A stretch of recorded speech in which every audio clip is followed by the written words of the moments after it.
So the car's been off for a little while. We'll go ahead and start it. And all the lights come on and then slowly go out. Buckle the seat belt so that seat belt light goes out. And everything's hunky-dory. Put it in drive. And then I'm going, everything's fine. Step on the brakes lightly, you're good. But if you step on it hard enough to where the transfer case kicks in, or the four-wheel drive tries to grab, busted. Now what's interesting is I'll go ahead and get out of the car and get down underneath and go to turn it off and watch what happens. Let me out, you humma-jumma. Alright, so listen, you're going to hear a clicking noise. It's going to go click, click, click, click, click, click, click, click, click. So we're under the car. There's the transfer case right there. We'll reach up and turn it off and give it a listen.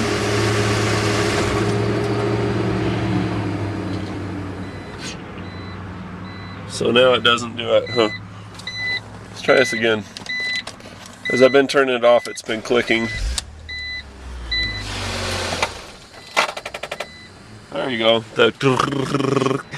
So that's the transfer case, and it's actually the actuator on a GM model vehicle. They call it an encoder motor. It looks like a windshield wiper motor, but it's basically this little guy under here. You can find them online for $850. The dealer wants like $1,600 for them, but that's why the lights are coming on. So I was at a loss. I went to the internet. Thanks, internet. Apparently a lot of people have had problems with this. There's a little plastic piece inside that motor that's been failing, and that's what causes it to have the lights come on and it clicks. And the transfer case is actually used to downshift to assist with braking as well as for four-wheel drive. So kind of interesting. Look at the stash on this one. What's going on, man? How are you? Doing good. Good to see you. Working on a BMW? Yep, little troublemaker. Don't get a BMW. They're alright, just buy one new. If you buy one used, you're going to pay the same as if you bought it new. What about a Millennia? Should you buy a Millennia? What do you think? No. Don't buy a Mazda Millennia. I'm trying to get by until I pay off all my bills, and then I'll get a new car. I just don't. How do you rack up bills? My ex-wife.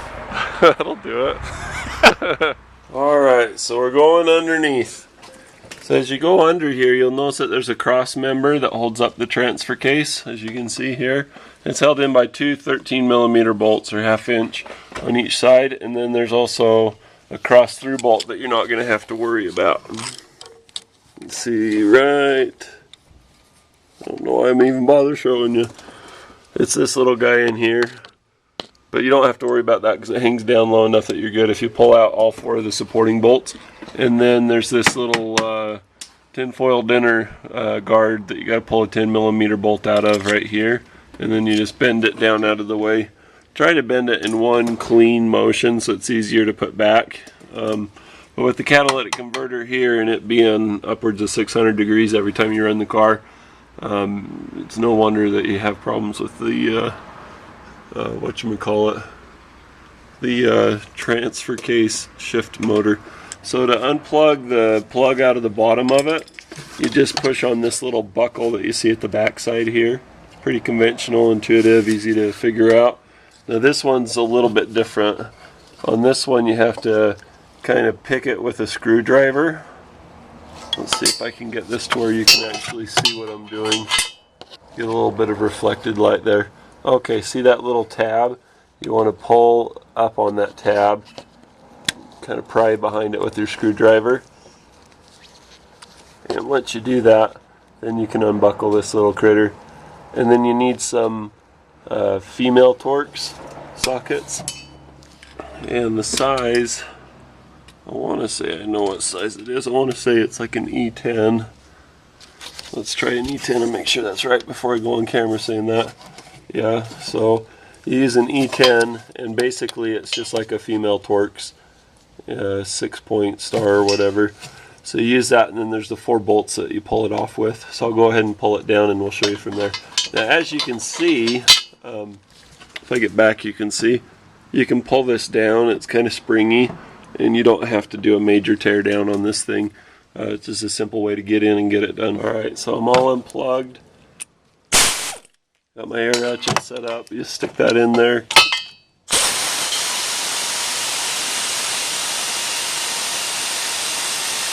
Gets noisy, huh?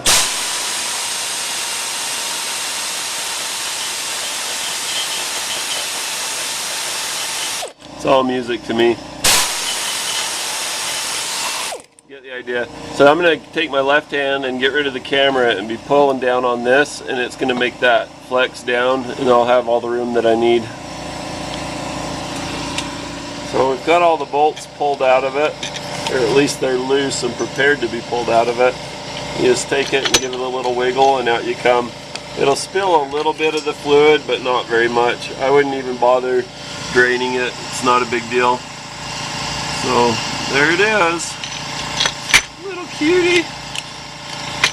So we'll take this one and do a little tear down on it real quick and just verify that that little plastic piece in it is bad. And if it is, and it is, we'll go ahead and put the new one in. So I've pulled the back end of it off, and as I look in there, the little part that interfaces with this worm screw or worm gear is just totally stripped to nothing. Yeah. So that's the trouble with the LED flashlights, is they make everything crazy. They're making me crazy. Alright, so you look in there. Let's see if we can light it from far away. But that gear that's inside it, oh, that is annoying. Anyway, just take my word for it. You can see a little bit in the middle. It's just stripped out as can be. I mean, it's just completely destroyed. So we'll go ahead and put the new one in. If somebody could come up with an aftermarket portion, I don't know how you'd get this out. There's got to be a way to get that plate off or something. You can see where they put a little ding in it. There's a ding here. Ding here. I mean, they thought the dinner was done. Just ding, ding, ding, ding, dinner, dinner, dinner. So that plate is pressed on here, but if you get the plate off and then get that plastic gear out, then that'd be a good motor might help section item, because this stupid thing is like $1,000 just for it. So here's a new ridiculously overpriced window motor adapted to be a transfer case motor. Seriously, it's like a window lift motor or a wiper motor. It's not that much more to it, but except for this little sensor here. Anyway, there's the new one. Let's go ahead and throw that bad boy in there. See what we got. Alright, let's give her the big test. Got her back on the ground, having put in the new transfer case shift motor. Put my seatbelt on just to make less lights. If anything does come on, you can spot it easier in a blank field. Okay, if you stomp on the gas like that before or hit the brakes like that, it would be on by now. Pedestrians are looking at me funny. I think I'm gonna get them. That's fun. Alright, so we're good. No more lights. That's what we're looking for. Now to this customer's super agreeable. If all my customers were like him, that would be awesome. But due to the nature of the expense of this repair, I always hate giving people the bill. I'm like, oh, I'm sorry. You know, I didn't tell you that you had to drive a BMW. I just try to fix it, because that's what I do. So one of the things I don't like about BMWs is the way that the passenger side mirror drops down. This one doesn't do that, and I really like that this one doesn't do that. That's good. Don't want to swap paint.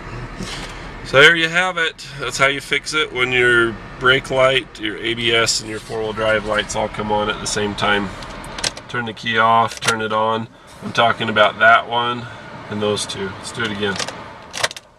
See those two, ABS and brake, and then the four-wheel drive, that guy. And it doesn't do any codes or anything either, which is kind of weird, but there you go. There's your fix.